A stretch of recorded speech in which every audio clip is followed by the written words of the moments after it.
हमने शहर को दी एक नई पहचान, हम हैं सिंघानिया बिल्डकॉन। मध्य प्रदेश में आदिवासी वोटर्स की क्या अहमियत है, जो सियासत को समझता है वो अच्छी तरह जानता है और इनको साधने के लिए सियासी दल अपना पूरा जोर लगाते दिखते हैं। भारतीय जनता पार्टी भी इससे अलग नहीं है। एक बार फिर से इस तबके को रिझाने के लिए भोपाल में एक मेगा शो हुआ और इसमें शामिल हुए केंद्रीय गृह मंत्री अमित शाह।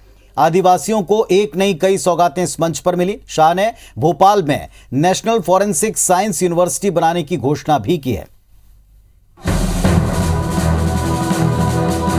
ये तस्वीरें केंद्रीय गृह मंत्री अमित शाह के भोपाल दौरे की हैं। अंदाजा लगाया जा सकता है कि शाह का दौरा मध्य प्रदेश बीजेपी और सरकार के लिए कितना अहम है।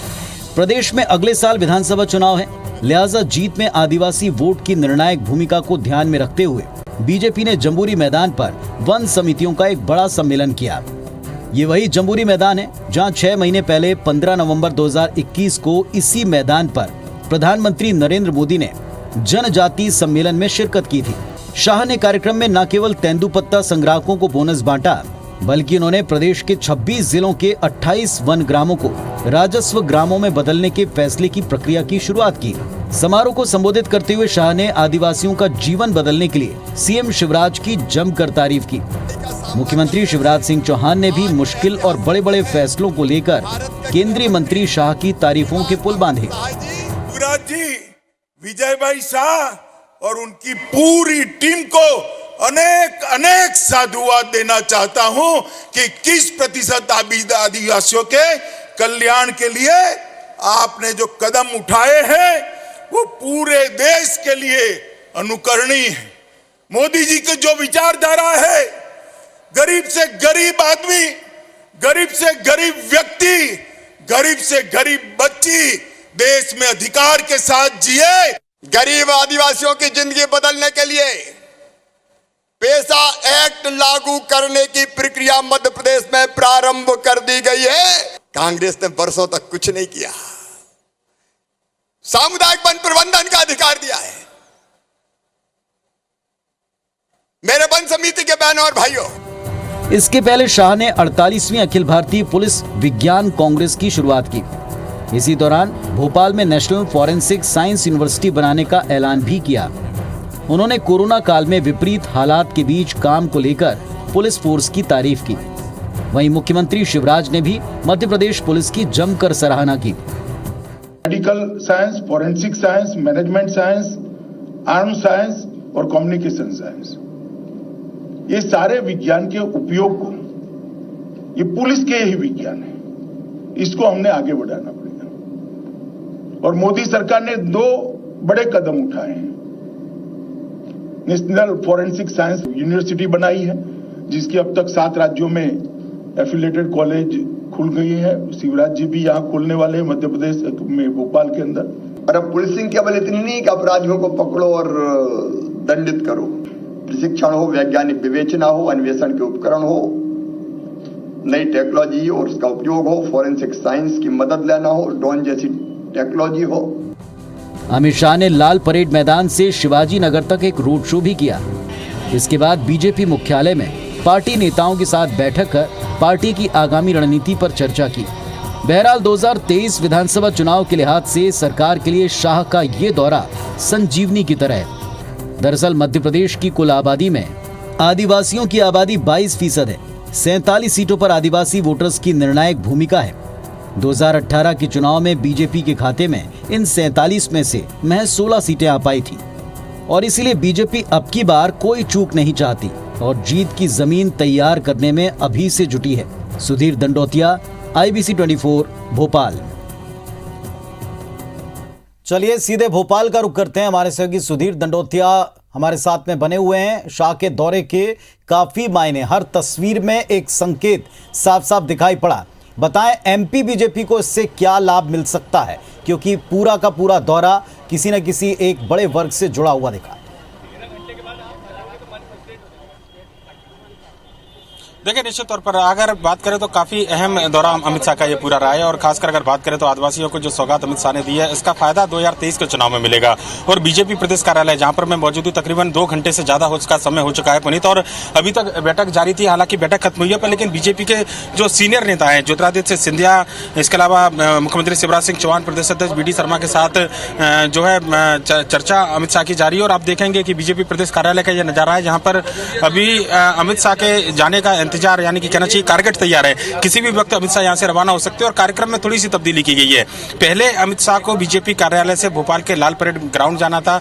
लाल परेड ग्राउंड से अमित शाह जो है हेलीकॉप्टर से स्टेट हैंगर जाते और वहां से दिल्ली के लिए रवाना होते। पर चूंकि इस बैठक में ज्यादा समय लगा है, सबसे ज्यादा समय अमित शाह ने बीजेपी के संगठन की इस पूरी बैठक में दिया है, लिहाजा समय ज्यादा लगा है। अब ऐसे में यह पूरा काफिला जो है वो स्टेट हैंगर के लिए रवाना होगा और वहां से अमित शाह दिल्ली के लिए रवाना होंगे। ये अब तस्वीर बिल्कुल साफ हो चुकी है।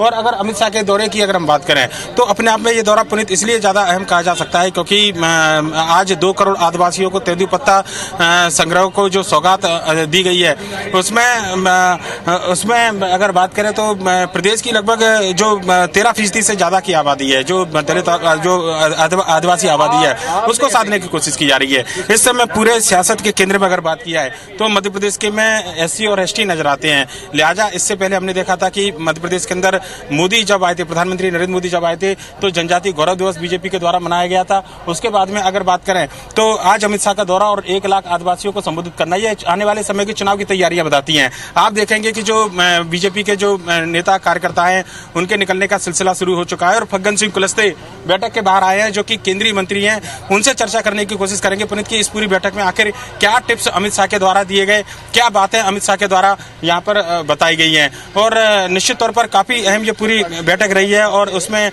बड़े नेताओं के साथ जो चर्चा की गई है, जाहिर सी बात है कि आने वाले समय में चुनाव 2023 के हैं और ऐसे में काफी माना जा रहा है कि फग्गन सिंह जी काफी अहम बैठक और 2 घंटे से ज्यादा संगठन को समय दिया है यहाँ पर अंदर, क्या क्या चर्चा रही? देखिए, पार्टी के बारे में एक तो बहुत दिनों के बाद मिलना होता है और एक हमारे सीनियर नेता हैं, गृह मंत्री है, तो पार्टी के बारे में कार्यकर्ताओं से मिलना जुलना सामान्य एक प्रक्रिया होती है।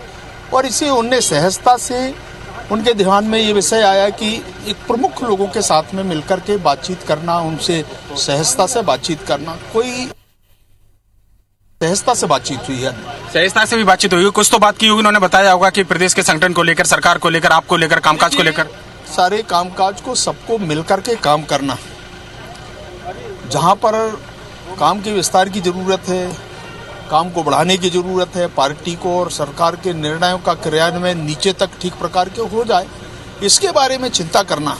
ये जरूर उन्होंने कहा कि इन सब चीज़ों को ध्यान में रखते हुए हमको आगे बढ़ना चाहिए और मध्य प्रदेश एक अच्छा प्रदेश है, इसको जितना बेहतर हम और मॉडल के तौर पे बना सकते हैं, इस प्रकार का उन्हें जरूर सबको उन्हें निर्देश दिया है। 2023 में चुनाव है, हम इसलिए चर्चा कर रहे हैं क्योंकि पदाधिकारी संगठन के जो चुनाव में जाने वाले हैं, चुनाव को कराने वाले लोग हैं, वो लोग हैं, इसलिए क्या उस पर कुछ चर्चा?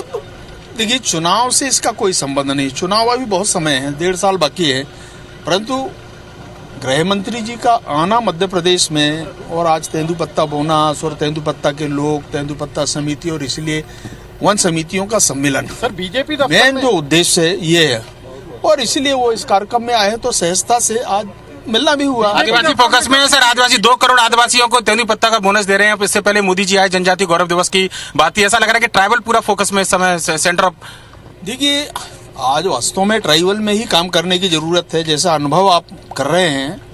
आज एक बात ये ध्यान में रहे आप लोगों के भी कि हिंदुस्तान में सबसे ज्यादा अगर ट्राइबल पॉपुलेशन है तो वो है मध्य प्रदेश में, और इसलिए जो बेहतर कोशिश हो सकती है मध्य प्रदेश में, सरकार इसके लिए काम कर रही है और हम सब लोग भी सरकार। सर, आज बीजेपी दफ्तर में भी देख सकते हैं कि ये जो है फग्गन सिंह कुलस्ते हैं और जाहिर सी बात है जो ट्राइबल की बात करी तो इस बात को स्वीकार कर रहे हैं, खुद भी उसी वर्ग से आते हैं और कई बार प्रदेश अध्यक्ष बनने की मांग उनके द्वारा यहाँ पर की गई थी, लिहाजा जाहिर सी बात है कि वो इस बात को जरूर दोहराएंगे। पर लेकिन अमित शाह की हम बात कर रहे थे, 2 घंटे से ज्यादा का समय बीजेपी कार्यालय के अंदर, भोपाल के अंदर अगर बात करें तो तकरीबन 8.5 घंटे से ज्यादा का समय अमित शाह ने आज भोपाल में दिया है और 3 बड़े कार्यक्रम। नजर रखिए, आपसे हम वापस अपडेट लेंगे। कुल मिलाकर इस दौरे के भारतीय जनता पार्टी के लिए काफी बड़े मायने, खासतौर पर आदिवासी वोट बैंक को अपने पाले में लाने को लेकर प्रयास साफ तौर के ऊपर दिखाई पड़े हैं और एक बड़ा आयोजन एक बार फिर से उसी जम्बूरी मैदान पर दिखा जहां कभी प्रधानमंत्री आए थे इसी वर्ग के लिए कार्यक्रम लेकर।